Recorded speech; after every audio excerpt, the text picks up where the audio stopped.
Hey everybody, today we're going to do another political shift. And this time we've got the US House between 2020 and 2024. And we're going to do this by comparing the statewide popular vote in each house between those two elections. Yes, it does have a couple limitations. We'll get to those in a minute. We'll also have a map at the end. But first, let's put up a little bit of background about the two elections we're going to compare. So we've got two presidential higher turnout elections this time. And in 2020, the Democrats won a majority of the seats. They got 222, and their national popular vote share was 50.3. The Republicans won 213 seats, and their national popular vote share was 47.2. So a narrow majority there for the Dems. In the last election, in 24, Republicans got 220 seats, and they had 50.6% of the popular vote. The Dems snagged 215 seats, and they finished with 47.8% of the vote. So this one was a narrow majority for the GOP. So that takes us into this wonderful looking spreadsheet right here. The first column are the states. The second column is the statewide popular vote in the U.S. House for the Democrats in 2020. Next, it's the same thing for the GOP. Next, we've got the statewide popular vote in the U.S. House for the Dems in 24. Next to that, it's the same thing for the Republicans. Then we've got the Democratic shifts between those two elections, followed by the Republican shifts. And finally, the last column is the net change between the two parties between the two elections. And this column also has 3 levels of shading. The darkest are going to be 10 or more. The lightest are going to be under 5 points. Now, let's get to those limitations I mentioned. First of all, this is just taking the statewide popular vote for the U.S. House in each state. It's not presidential data, it's not Senate data. Nothing is perfect, but this is going to be consistent across all states. Second, a couple things that will skew some of these numbers in different states. One of them is sometimes in the general election, there's going to be 2 Democrats or 2 Republicans. That's going to be most prominent in a state like California. But there could also be a third party, independent candidate, or the candidate could be unopposed in the general election as well. If that happens, there's not a lot you can do. I just take the numbers that I have and see what the data shows. But in some states with only one at-large congressional district, if it does happen to be a third-party candidate in the general election instead of a Democrat or a Republican, we're going to use that data instead just in those few instances. And finally, as always, sometimes there's an occasional discrepancy in some of these numbers in some of these states across different sources. But everything should be pretty good, and I think we're ready to go through these numbers. So we'll start here in Alabama. In 2020, the statewide popular vote in the U.S. House across those 7 congressional districts was 29.7 for the Dems. It was 69% for the GOP. In 24, the Dems dipped down to 25.3. The Republicans bumped it up to 73.7. That's a loss of 4.4 for the Dems and a gain of 4.7 for the Republicans. And that's an overall net shift of 9.1% away from the Democrats and toward the Republicans. So that's how this works. Now we can quickly go through the rest of these numbers. In Alaska, in 2020, that was technically not a Democrat running, but since there's only one district, we're going to use the data anyway. Having said that, in the end, Democrats actually had a solid shift there of 6.7. In Arizona, that state had a red shift of 3.8. Arkansas had another notable shift toward the Dems, the same as Alaska at 6.7. In California, that's again going to be a state where there's going to be several seats where it's 2 Democrats in the general election and no Republicans. So keep that in mind, but in the end, Republicans still had a big shift here of 11.3. In Colorado, that state got bluer by 2.3. Connecticut went redder by 2.8. Delaware, same direction by 1.6. Florida, huge red shift there of 10.8. Georgia, a much smaller red shift of an even 3. Hawaii shifted bluer by a small 1.9. Now we've got a series of red shifts. We've got Idaho at 2.5. In Illinois, 2 Republicans ran unopposed in the general election, but the state still did get a lot redder by 10.2. In Indiana, again toward the right by 1.6. Iowa, 7.1. Kansas, 1%. Kentucky by 16.5. Louisiana, 5.7. Maine, 4.1. And Maryland, 1.2. In Massachusetts, some of these numbers are skewed because in 2024, in one of the districts, instead of a Republican running, there was an independent. And in a bunch of the other districts, the Democrats ran unopposed. So you can see Republicans technically only pulled in about 10% of that vote. And in this already blue state, that comes out to a massive blue shift of 16.4. Now we've got some red shifts again. We've got Michigan by 2.1, Minnesota 1.6, Mississippi 8.4, Missouri 1.4, and Montana 6.1. Nebraska had almost no movement whatsoever, just 0.4% toward the Dems. In Nevada, that's another state where one of the 4 districts had an independent instead of a Democrat running in the general. So that's going to result in a bigger red shift than it might seem, but it comes out to 13.4%. In New Hampshire, a tiny red shift of 0.6. In New Jersey, a big red shift of 8.6. New Mexico got a hair bluer by 0.4. New York had double digits toward the right by 11%. North Carolina almost the same at 10.6. And North Dakota, that state got bluer by 2.6. Ohio, same direction by 0.7. And Oklahoma by 2.5. Back toward the GOP, we've got Oregon at 2.7. Pennsylvania, 0.9%. Then in Rhode Island, we've got the biggest shift out of all the states. That's going to be because back in 2020, of those two districts, one of them did not have a Republican in the general election. They had multiple independents. So that's going to skew these numbers, but in the end, it shifted a huge 18.4 toward the right. South Carolina also in that direction by 7.6. In South Dakota, that had the biggest shift here for the Dems, but that's going to be because back in 2020, in the general, it was a Libertarian and not a Democrat, but we're going to use those numbers because there's only one district. So that's a huge 18% toward the left. Tennessee had strong rightward movement by 10.6, and the rest of these are all toward the Republicans. We've got Texas at 8.7, Utah 4.6, Vermont 7.8,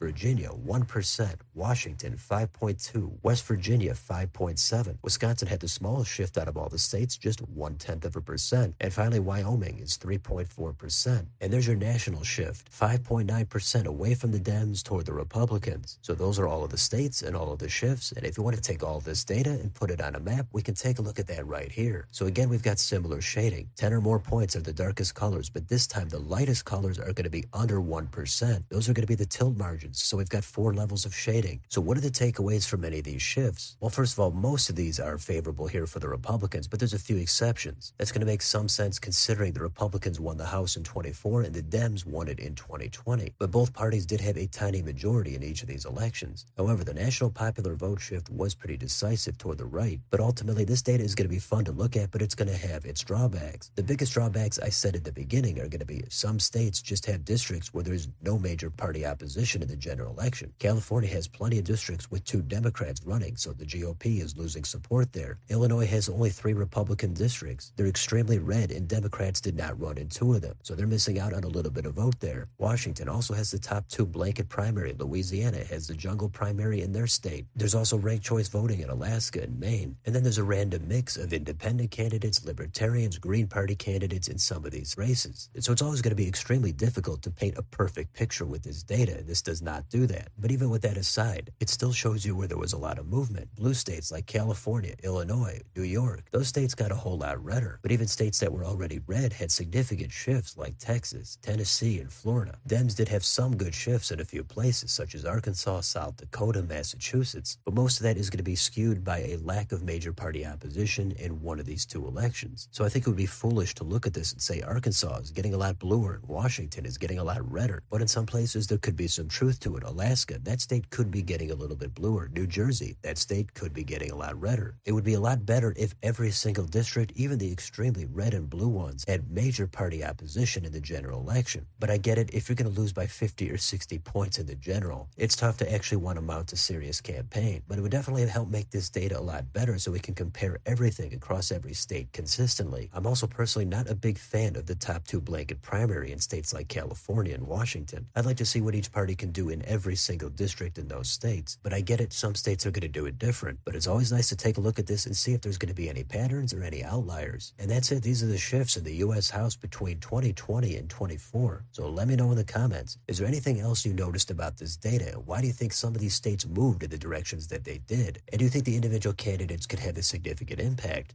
Let me know down below on your way out. Don't forget to like, share, and subscribe. Join if you'd like to help support the channel. Thank you for watching, and I'll see you next time.